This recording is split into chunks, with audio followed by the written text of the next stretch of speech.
என்னோடய ஸ்டைலில் மட்டன் குடல் கிரேவி எப்படி பண்ணலாங்கிறத பார்க்கலாம் வாங்க. அதுக்கு தேவையான பொருள், நல்லா குடல் சுத்தம் பண்ணி வச்சுருக்கேன். அது 1 kg. குடலுக்கு தேவையான தக்காளி நல்லா சாப் பண்ணி வச்சுருக்கேன். சின்ன வெங்காயம் பெரிய வெங்காயம் நல்லா சாப் பண்ணியிருக்கேன்.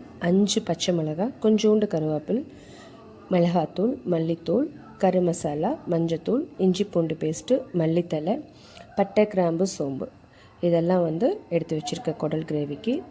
அடுப்பில் நம்ம சட்டி வச்சுக்கலாம். எண்ணெய் நல்லா காயட்டும். எண்ணெய் 2 ஸ்பூன் ஊற்றிருக்கேன். 2ங்கிறது 4 ஸ்பூன் கூட நம்ம ஊற்றிக்கலாம். நல்லா ஊற்றுனதுமே கடுகு நல்லா பொரிய விட்டுக்கலாம். கடுகு நல்லா பொரியட்டும். பொரிஞ்சதுக்கப்புறம் அதுக்கு தேவையான அந்த இன்க்ரீடியன்ட்ஸ் என்னென்ன வேணுங்கிறது பார்க்கலாம் வாங்க.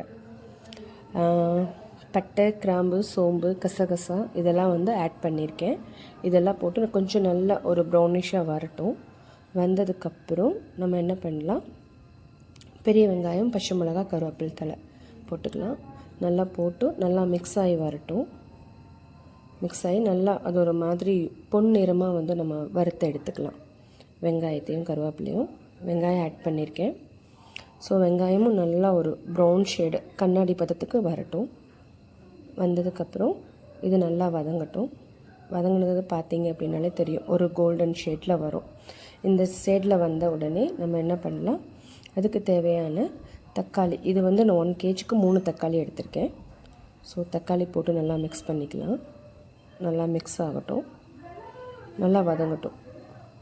நான் தக்காளி கூடயே கொஞ்சம் சால்ட்டு நான் சாப் பண்ணி வச்சுருவேன்.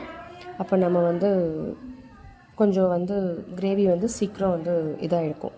அதனால் ஓகே, நல்லா ஒரு மாதிரி கோல்டன், அது கூட கொஞ்சம் இஞ்சி பூண்டு பேஸ்ட்டு நம்ம மிக்ஸ் பண்ணிக்கலாம். மிக்ஸ் பண்ணி நல்லா அதையும் வதக்கலாம். நல்லா வதங்கட்டும். வதங்கினா தான் நல்லா கிரேவி நல்லா ஒரு திக்கு இதில் கிடைக்கும் நமக்கு. நல்லா கிரேவி ஃபுல்லாக நல்லா வதங்கட்டும். அந்த இஞ்சி பூண்டு வாசம் நமக்கு சுத்தமாக போகணும். அப்புறம் எடுத்து வச்சுருக்க காரங்கள், மிளகாத்தூள், மல்லித்தூள், கரம் மசால், மஞ்சத்தூள் இதெல்லாம் நம்ம ஆட் பண்ணிக்கலாம்.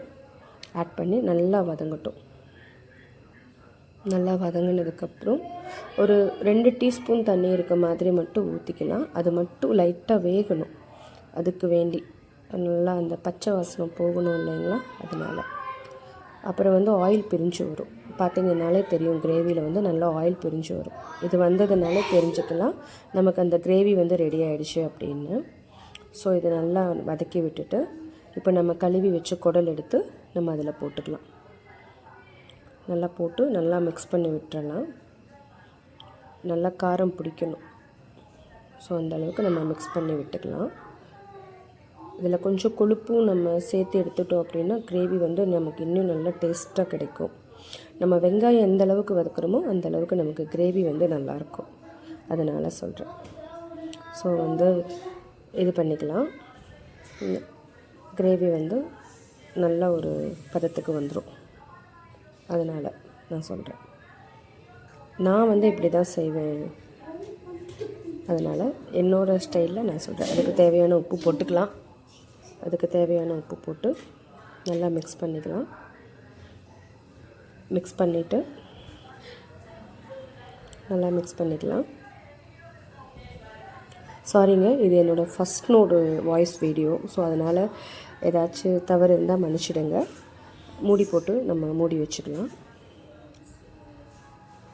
நமக்கு ஆயில் பிரிஞ்சு வருது பார்த்திங்கனாலே தெரிஞ்சுக்கலாம். நல்லா நமக்கு கிரேவி அந்த பதம் வந்துருச்சு அப்படின்னு நல்லா கிளறி விட்டுக்கலாம். ஓகேவா? கிளறி விட்டவுடனே நமக்கு தேவையான மல்லித்தலை கொஞ்சம் ஃப்ரெஷ்ஷாக நம்ம போட்டுக்கலாம். போட்டு அதையும் ஒரு நல்ல ஒரு கிளறி விட்டுக்கலாம். கிளறி விட்டு நம்ம சேவ் பண்ணிக்க வேண்டியது தான். இதுதான் என்னோடய ஸ்டைலில் மட்டன் குடல் கிரேவி எப்படி பண்ணுறது அப்படிங்கிறது. நான் என்னோடய ஃபஸ்ட்டு வாய்ஸ் நோட் வீடியோ. தப்போ தவறோ ஏதாவது இருந்தால் சொல்லுங்கள், திருத்திக்கலாம். Okay, thank you.